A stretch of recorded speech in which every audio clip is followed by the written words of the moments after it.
Hey everybody, and welcome to the first ever episode of Podcast Twins. Podcast Twins. And we're going to get into why we called it that first. So the origin story, Vince, is it started with an introduction by our good pal Dawn Smith at Gold Crown Golf Services. Love her.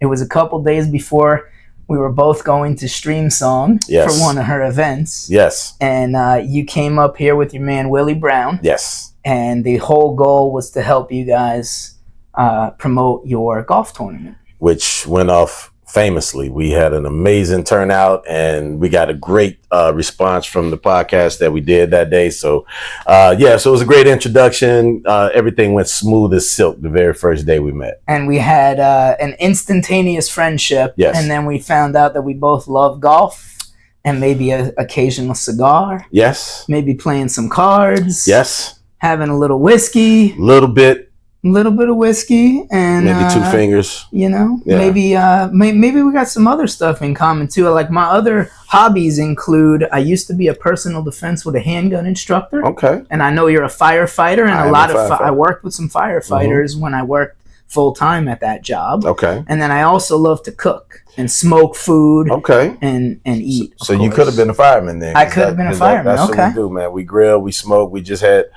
smoked chicken quarters yesterday on duty, so it was a beautiful, beautiful thing. I love it. And I love to shoot guns too, man. So you know, definitely. All right, so we got to hit the range. Yes. Not the driving range, but the other. The other range, yeah. All right, cool. Got an AR I haven't shot yet, so we got to break that in. Very good. A lot of common interests and a lot of fun. You took a picture of us, yes, and you sent it to our other friend Greg Johnson, yes, and Greg Johnson's response was, of course these guys would take this picture. They're the Podcast Twins. And he said Podcast Twins, and then boom, here we are starting the podcast called Podcast Twins. Because I mean, you can clearly see the resemblance. We look exactly alike. Yeah, you have a bigger muscles and a better tan. That's it. It's kind of like the Schwarzenegger DeVito thing. You know what I'm saying? But we're bringing it to 2024. No, look, when we go into a place, I'll just tell people that I'm your bodyguard. Yeah, and they'll be afraid of both of us. Absolutely, I love it. I love it. That's a plan made in heaven right there, man. So and you know, basically the premise of this thing is we're just going to talk about whatever we want, and probably get canceled at some point. Yeah, it'd be a miracle if we get a month in. That would be just a miracle. But hey, it's going to be the best month you guys have experienced. We're going to have a whole lot of fun. You know? So, you know, what do you kind of want to talk about today? Like, what's on your mind? Is it sports? Is it your family? Is it your kids, grandkids? Like, what's up? Well, right now I'm over here in Deerfield, so I'm when I leave here, I'm going to see my grandbaby. Can't get this close without seeing her. Awesome. So, how old is she? 3 years old. Okay. So, and I call them my G-Pips because I'm G-Pop, and so I have 2 G-Pips now and one on the way in November. So we got a third coming in LA. Awesome. So 2 3-year-olds, and one is going to be 3 years behind them, but it's going to be great. That's really so yeah, man, life is good, family's good, but you know, my kids know that this is up my alley, so they're excited. They was like, oh, we can't wait to see you after this. We want to hear all about it. So listen, we're going to have a good time. I got crazy stuff. He got crazy stuff. But because golf brought us together, we'll start in the area of sports. Okay. You a baseball guy?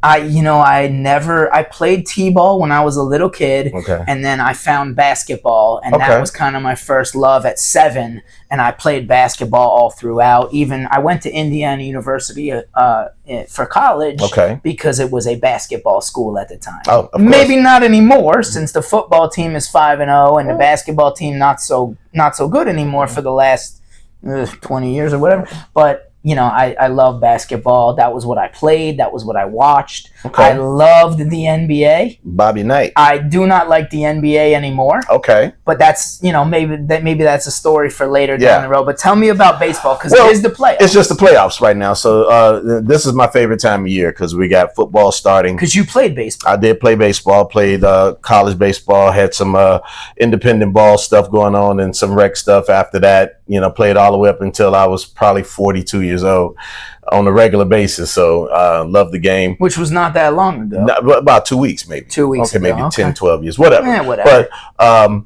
but I love it. But this is my favorite time of year because you got baseball, you got football, hockey starting, basketball starting. This is a sports heaven time right now. I mean, like literally, I could go home, sit on the couch, and not move for like 12 hours. Because right now they got baseball in the afternoon with the wild card going on, and it's the games have just been off the charts, exciting lately. If you guys are watching baseball right now, so and that's given me as a Dolphin fan something to cheer about. I got something to cheer about for the Dolphins. I'm a lifelong Dolphins fan. Okay. Even though I've kind of renounced my religion in that respect. Yeah. Over the last 20 years, but. You know, I am a Hurricanes fan because my parents met at the U. All right. And so I say that I exist because of the U, because my parents met there. They got married, and a couple years later, boom, Drew. Okay. So I've been a Hurricanes fan since I had diapers and onesies with the U on. Mm-hmm. Okay. And Cam Ward is one of the best quarterbacks in college football, arguably the best. And if the Dolphins suck bad enough, maybe we get Cam Ward.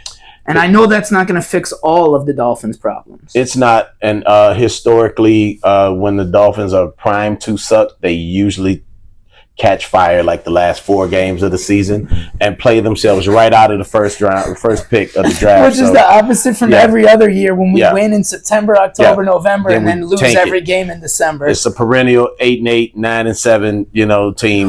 Mediocrity, the worst. Perennial, man. I mean, nobody can find the median like the Dolphins. So, and it's just painful right now because everybody was so excited with what was coming on and with all of the receivers and all this. It's just, it wrecks my brain to figure out why a soft brain Tua would dive into the guy who had a heart attack 2 years ago. Why you had nothing but green grass. Dive this way, dive that way. Why dive into this guy head first? And not only you hurt your team. And the crazy thing is they're going to put him back on the field. Sure they are. And they are. Well, it's scary. Well, listen. That as an athlete, you make your own decision. As a family and as an individual, you need to make your personal decisions for your life. That team's responsibility to you is we pay you, you play. As long as you're willing to get out there and risk your body for us, we have no problem putting you on the field. As long as you can produce. The second he starts missing, then they're going to say his brain is soft, he's fried, we're going to get rid of him, drop him. Right. It is a business. They care nothing about you. So, yeah, they're going to put him back out there as soon as he says he's ready, and they get this doctor to clear him, and he'll be right back out there. The only good thing is that you'll actually see the offense run at its best because he's the only one that understands it that way, and that's because of the new way that they run football practice in today's world. Because back in the Don Shula days, practice was all day, all afternoon long. So your first team, your second team, they all get work. Well, that and if you got a concussion in the game back then, you were out the next play. Yeah, and then you got right back in the game. I mean, if you could tell them what day it was, they said, "Okay, it's Sunday. Let's go. You're ready to go." And but so that's the way football has changed. They practice less, which means that the first team only gets an opportunity.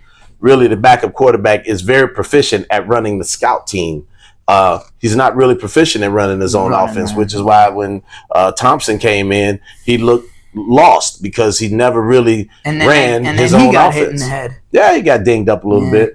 But listen, I think now the quarterback on the field now, Tyler Huntley, physical phenomenal of a guy, but with that intricate offense to come in with 2 weeks, by the time he gets the offense down good enough, Tua will be back. I have a confession. And that's going to be an issue. I have a confession. Shoot. I bet on the Titans and won. Okay. Because smart money. I looked at it and I'm like, look, the guy came off the Ravens practice squad. Mm-hmm. There's no way we can insert this guy into the offense on a Monday Night Football game and win the game. So I said, you know what? I never bet against my own team. But I was like, I can't not take the free money. Okay, Pete Rose. I mean, I understand what that's about, but you know, I'm not coaching the team. Hey, you didn't bet against your team. Neither did Pete. That's right. Pete never bet against his team. Put him in the Hall of Fame. No, I did bet against my team. I just told you. I'm sorry. I'm the anti-Pete Rose. So he belongs on the Black Sox. That's right. Back in the day. So there you go. But yeah, Pete Rose Hall of Fame. But yeah, no, listen, it was smart money to do that. It was he had absolutely no chance to come in there and be successful with, I think it was 8 days. If we had 5 turnovers, we could win the game. That was the only way I saw us winning. Yeah, defense and special teams, and right now special teams is a null factor because I hate the new kickoff rule. It's not exciting. It's not providing part of the wussification of America. It is horrible.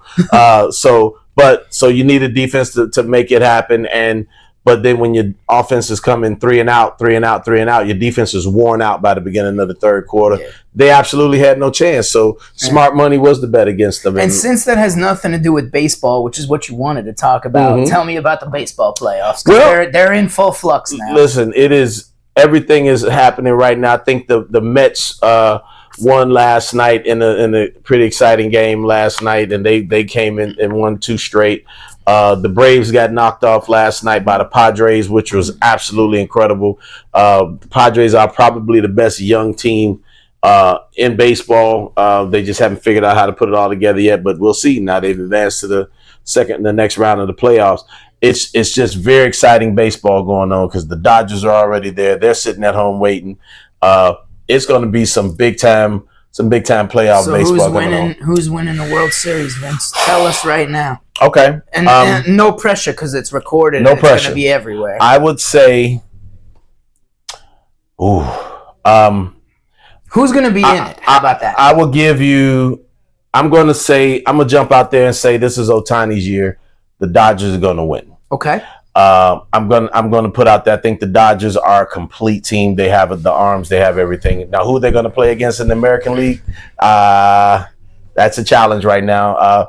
On the next episode, I give that to you. Okay. But right now, I think the Dodgers are the most complete team in baseball. The surprise team would be San Diego Padres. Okay. So those are my picks as of right now.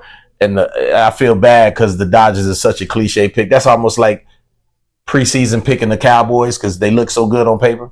But the Dodgers have everything you need to be successful out here. And the season that Ohtani had, doing 50 home runs and 50 stolen bases for a guy that size is absolutely incredible. And remember, he didn't even pitch this year, because of that surgery. So he'll come back, he'll be ready to pitch next year, still do these kind of offensive things. He might be the most incredible all-around ball player because of the pitching domination that he's able to do outside of the production of Barry Bonds. Pre-Juice era and post, he was the best player in both eras. I don't care what nobody says. Okay. Should be in the Hall of Fame as well. But Ohtani is a special, phenomenal ball player, and it's scary when he comes up to the plate because he can do it all. He can do small ball. And to see a guy, I think he's 6'5", 220, stealing 50 some odd bases. That's incredible. I mean, how many years has gone by since Canseco did the 40-40? Yeah, it's a long time. That's been almost 25 years, I believe it is, since he did that. 99, it's incredible. I was in high school. Yeah, and so he did 40-40, and we all know he had a little recovery juice to help him get ready. But still, for a guy 240 pounds at that point to steal 40 bases and to hit that many home runs was incredible. I don't care how much steroids you take. You must be able to play the game and hit the ball. I'll give you an extreme viewpoint. One of my friends were talking about baseball the other day, and I was like, I don't really get into baseball that much. And he goes, when's the last time you watched baseball all the time? And it was when Bonds and McGuire were definitely juicing or HGH or whatever else. And they were bombing Sammy Sosa, ripping the ball out of the stadium. Fun time. And he goes, you know what? I think we should bring steroids back. Test them, and if they don't take steroids, don't let them play. And I know it's an extreme thing, and there's a lot of side effects along with that, but that was his take on it, is like, just let, and maybe the argument is they're all juicing anyway. Well, that's what I was about to say. They just leveled out the playing field because there was as many pitchers that during that era I was in college. It was at every level of the game, at every single level of the game, from high school through the major leagues, steroids was becoming more rampant.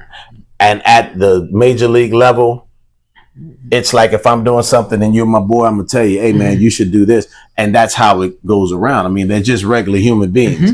You know, all of these purists of all you cheating the game. Look, man, they're trying to secure a bag. If it meant that I'm going to get released or I'm gonna take steroids, when I get released, that means I'm gonna probably be saying like, welcome to McDonald's, may I take your order, please? Or back in those days where the league minimum was $100,000 back then, I'll be the 25th guy on the roster making $100,000 playing the game that I love. I'm gonna do whatever it takes, and that's an athlete's mentality when it comes down to it. But when you had the pitchers getting bigger, stronger, throwing harder and faster, the batters was doing the same thing, and so to me, it was a pretty even playing field. Now you had your Greg Maddoxes of the world. You have just your ultimately talented people that just didn't do anything like that, and that's fine. But if you were that guy that was 22nd, 23rd, 24th on that roster, and you was barely hanging on, man, if they told you had to clip your mama's toenails and chew on them, you would put them right in your mouth. Whatever it takes, because there's no way in hell you're going to give up that salary to do the game you love because of somebody's moral code. Man, the hell with that, man. And also, you're not thinking about the long-term effects, right? You're thinking about right now, today. And today, even for the people that are, for the guys that had money and was doing it correctly, having their doctors and all this other stuff, but then you had guys that got busted buying it out of Gold's Gym like Giambi and all that other kind of stuff, you know. But again, these are just guys. Most of them got drafted at 18 years old out of high school. They just learning what you see other people do. Yeah, they're still babies that's just playing in the game, and so they're influential. So what about in you know? And now we got like baseball, right? Okay. And then you move into basketball. Okay. And you look at a guy like LeBron. Yep. Who, you know, he looks like a freakishly strong athlete. Yes. And, you know, then you hear Balco, the Balco guy, talking about how LeBron and then the NBA kind of like kept it under wraps. And, you know, it's interesting. And, you know, now I don't even like the NBA anymore because I call it the National Flop Association. Oh, yeah. It sucks. Yeah, I can't watch it anymore. Well, let's use the LeBron. So if you go back and look at LeBron in high school. Okay. Look at him as a teenager. And you look at him as a 40-year-old. Is it such a dramatic change that you're like, oh my God, this guy must be on something crazy drug-wise? Not really. He just looked like an 18-year-old kid that was in great shape for an 18-year-old. You know, and what are you eating at 18 at home? McDonald's and everything. Everything that's on whatever's there, all the garbage, a whole pizza in one sitting. So now you become an elite athlete. You become the best in the league. Arguably, he was among the best in the league by 22 years old. So now he's making money. He's getting financial advice he was 24 years old getting financial advice from Warren Buffett. Stop it. Yeah. So this guy has had all of the advancements you could possibly need to get his body to where it is today. Personally, he doesn't look like someone that has been drug enhanced. Now, again, you do have different types. Just because you're taking steroids, I mean, you have to get big. You have when you can help lean out. You got the EPO and all that stuff that the swimmers use and all that stuff. So, but I mean, physically, muscular wise, he's very lean, but again, he was always very lean.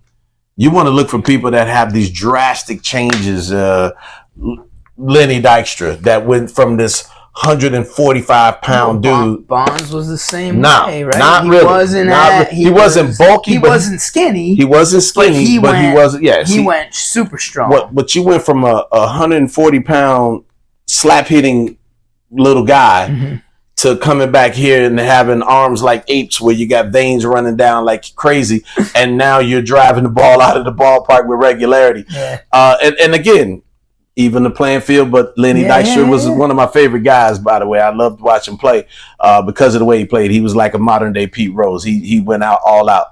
But Barry was in great shape. He was just slim. He was definitely slim. So we're talking, I think when he retired, he played at 230. Okay. He was like maybe 195, 200 at his Pittsburgh Pirate days. Yeah. He wasn't a small guy. It just he wasn't as big. But in the words of what allegedly might have been said by him, hey, if y'all watching what McGuire did, he went from the Pillsbury Doughboy, big old soft kid, to now you watching his quads ripple through his uniform. Literally, you're watching his quads ripple through his uniform, and y'all not going to say nothing? I'm going to do it too. And Sosa, the same thing. Sosa, you know, he was a skinnier guy. Sosa was skinny, but very lean. He was always a very, very lean guy. He got big. Yeah, and he looked great. And same thing. They probably had said, hey, look, if McGuire can do whatever he wants and hit 500-yard bombs, and nobody's going to say, why can't we? Exactly. But 1998 saved baseball. 1998, when that home run race, it saved the game of baseball because and the home run derby used to be spectacular, incredible, and the dunk contest in the NBA. You can't watch that now. No, it's unwatchable. My son is 15, and he loves all things basketball, and he told me, "Man, this All-Star weekend was unwatchable, Dad." You know what I did? I showed him Dr. J. I showed him Jordan. When the best used to do it. Even Harold Miner, who never became anything. He was supposed to be Baby Jordan. Baby Jordan. And he put on a great show in the dunk contest. But D. Brown, pumping his shoes up and all that. The blind dunk. Hell yeah, man. Listen. Vinsanity. Great eras. Kobe, he was in it. Had the greats come out there and put their skills on display. Now we got Ugats. Larry Bird comes in and shoots threes so well, he didn't even take his jacket off. Now it's a hoax. Yeah, it's a joke now. Well, then you had remember when in the off season when all of the athletes would kind of do like a wide world of sports thing and they compete in track and field and flag football. They won't do that now. You know, it's like I can't risk ruining my brand if I lose. And I'm like, where is the competitive edge of these players? Where's as Jordan used to call it, the love of the game? Where's Dominique Wilkins? Dominique Wilkins is the first one to tell you. And as a Jordan fan, Dominique won that dunk contest. He won that dunk contest. He did. He got touched by the Jordan. He got superstarred. And I'm a Chicago guy. Watched his entire career, but that particular one, Dominique won. The year before that, Jordan won it. Jordan legitimately. Where he came in sideways. He won that one. Sure. But the next year, Dominique won that one. I mean, you can watch it again, and I'm still holding up 50s. Well, let's keep shifting gears. What about hockey? Are you a hockey guy? Okay, I'm learning hockey. Okay. I'm learning hockey. Florida Panthers Stanley Cup champions, defending Stanley Cup champions this year. Absolutely. Our guys, my backyard. I'm 10 minutes from the stadium. So I'm the type of hockey dude that when I first went, I was just like, okay, how many times are they going to fight? That's what I went to go see. But once you get to the stadium and feel the game like my 9-year-old daughter. I want to see the fight, man. You know, let's throw these gloves down and let's get the scrapping. But the more I learned about it, it's very interesting. As a new hockey fan, I will tell you the worst time in hockey is when they had that damn tracer on the. Oh, that was years ago. But that was horrible. It was bad. And I'll tell you, like, hockey is the best sport to be at the game. Oh yeah, of any of the sports. It was very exciting, but I'm still learning the rules and things of that nature. But I did watch the playoffs. I did watch it all the way through the championship. It was exciting.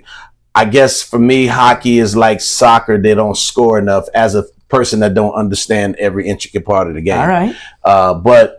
I did watch it from when the Blackhawks won a few years ago. Okay. Having that number 88, that guy was incredible. I can't remember his name right now, but y'all know who he is. But listen, you can tell the superstars on the ice, which is incredible to watch as a person that watches athletes. Mm-hmm. everybody on there is a professional, but then you got that guy that just goes by them like this. It's like the Kobe effect. It's like, man, okay, this guy's just astronomically better than everybody else. And you see the stars on the ice just really step up and do things that nobody else can do. And so for that, I've been on ice skates one time in my life, and I couldn't imagine going fast, getting hit, and maneuvering the stick and flipping this little puck in. So it's incredible. George Carlin used to say that it was 3 sports going on. You know who George Carlin is. One of my favorites. He was saying that it was 3 sports going on, 3 activities going on at the same time. Ice skating, playing with a puck, and beating the crap out of somebody. Yeah. And that's the fun part for me, man. When they throw it down and they get the scrap, and I'm like, let's go. Great part of the game for me. But I am learning a little bit more about it, but yeah, it was definitely. I did go down to the playoff to the championship thing in the rain. Couldn't get close. It was insane. down the parade, there. The parade. Oh my God, it was yeah, insane. Okay. I just happened to be down in the area. Sure. And I was like, oh, let me jump in. Couldn't get nowhere close. Couldn't get near. You had to be there at like 4 a.m. Yeah, or something. It was crazy. Yeah. So, but the energy around it was great. But the best part down here in South Florida, we had a champion.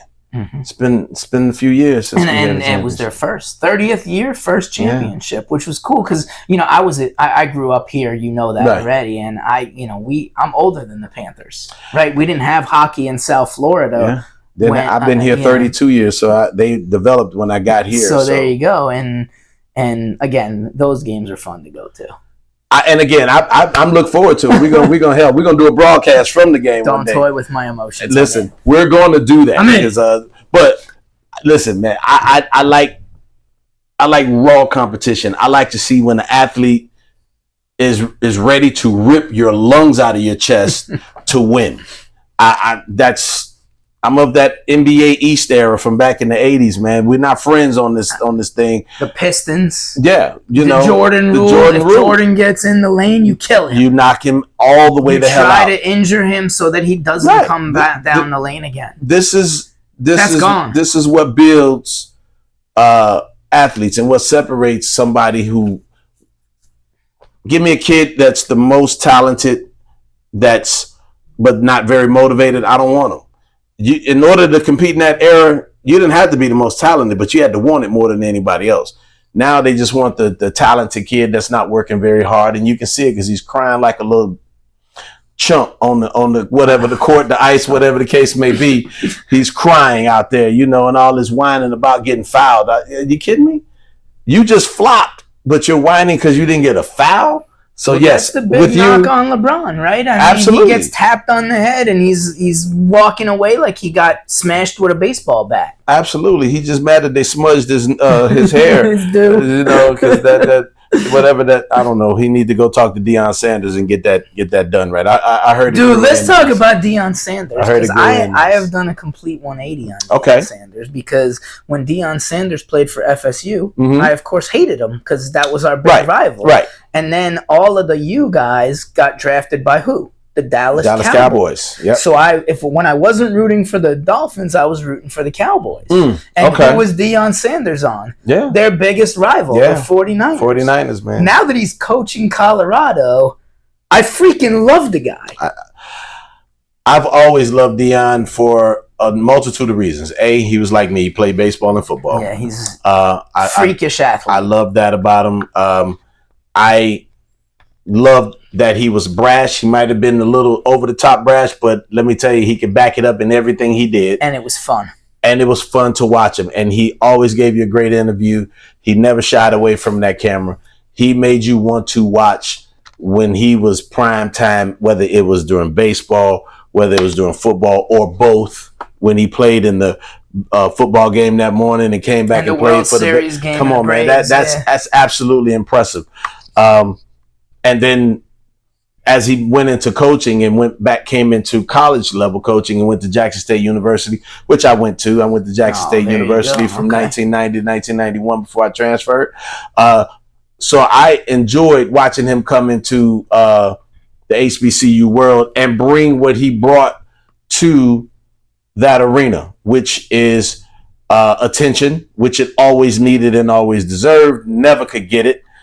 So they needed a major superstar to come in at that magnitude and bring that attention, the money, the advertisement, and the overall attention to the talent that's there. And subsequently, they've had more players drafted within the last 2 years. So that's a beautiful thing.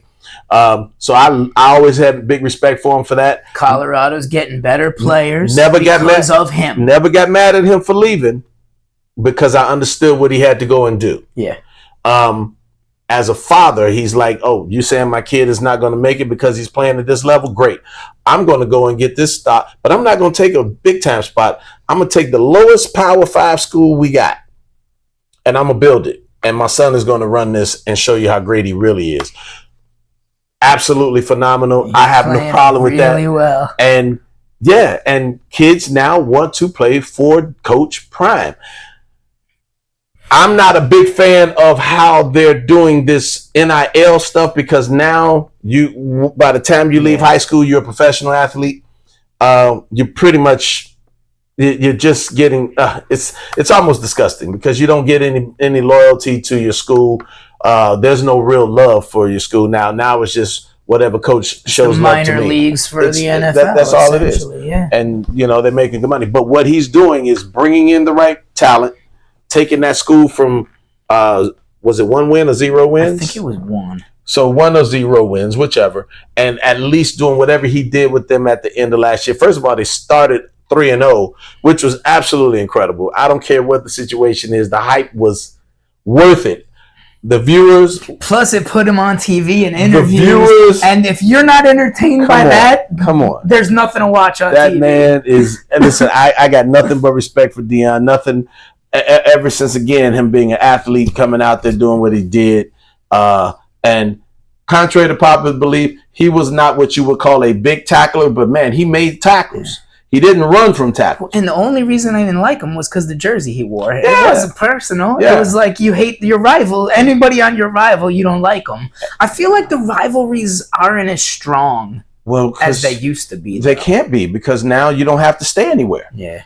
And that's where I said, as a college athlete, I wanted to see the NCAA have to do revenue sharing. Not that the teams would go out there and raise money. That ain't what I wanted to see. Right. I wanted the NCAA to actually have to revenue share to pay these players. They like, oh, we're still going to make our same money. Y'all can go out there and now, but the NCAA is still a racket. You'll hear me say it all the time on a lot of subjects because I was a lender for 18 years, so I'm good at looking at money. And if you follow the money, the dollars always make sense. Yeah. It just made me very upset at the end of that day because now, so the only players that used to be able to get away with moving was the quarterbacks.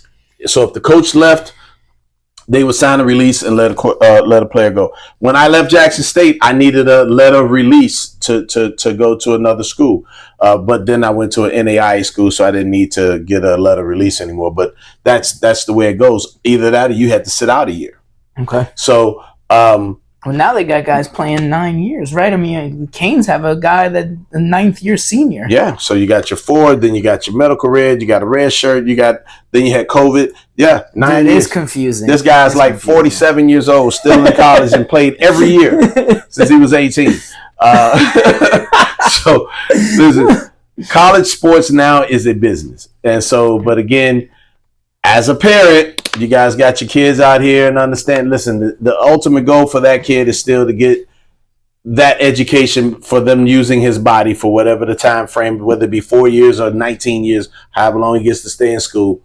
At least walk out of there with a legit degree, not garbage degree. At least do that. Do yourself a favor. But anyway, that's my little high horse. No, that's good. Listen, go on your soapbox, Vince. We want a strong opinion out of you, man. That is the hardest thing for me to watch is a kid that, especially in football, how many players you're going to have? Well, you got 100 guys on the roster sometimes. You travel with 60-something people. Out of that, you might get 4 drafted. You might get another 4 with an invitation. That's 8 people. Where the rest going? You're not going. Everybody going to get to go to the show. We all thought we was going to the show. You don't get a chance to go to the show. Yeah.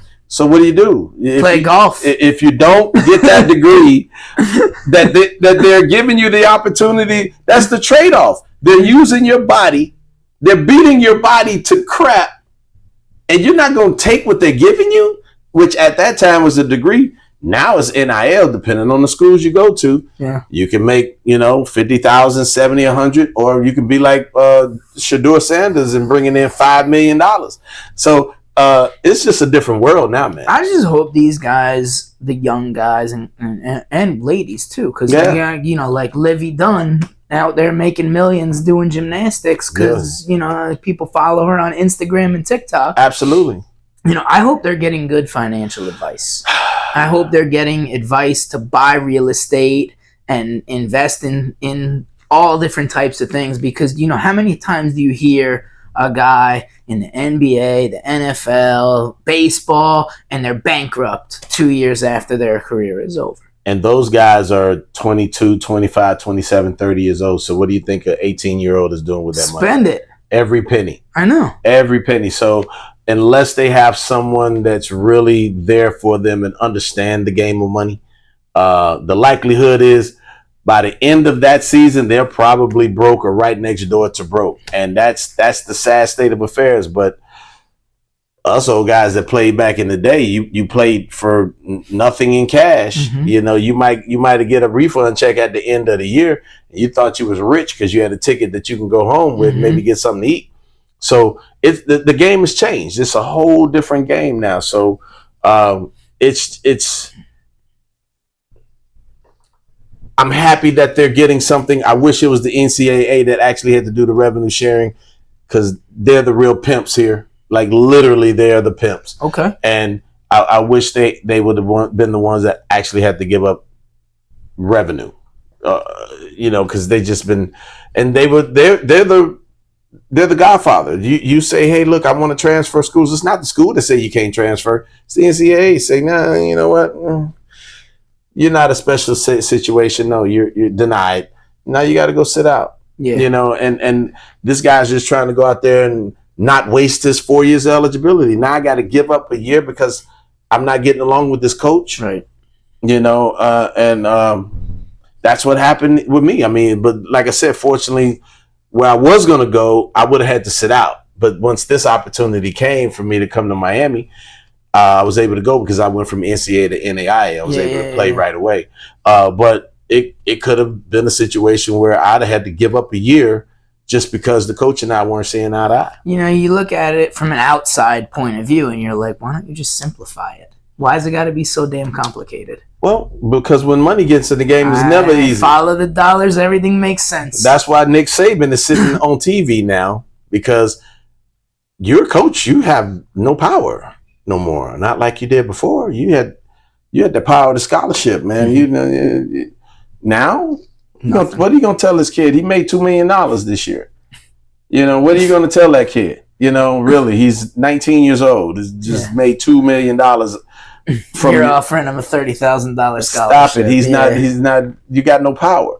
So your brand of coaching is dramatically different now. I couldn't imagine coaching like that. That's like literally sub-professional coaching, but then going back to when Saban was the coach out there making $18, $19, $20 million a year, and your kid is starving here because he can't get a meal from a alumni, because now that's illegal. It was all, but again, that's going back to the pimp NCAA. Well, it goes from one extreme to the other, right? Whenever things get political, they swing the pendulum as far as they can, and that's what happened.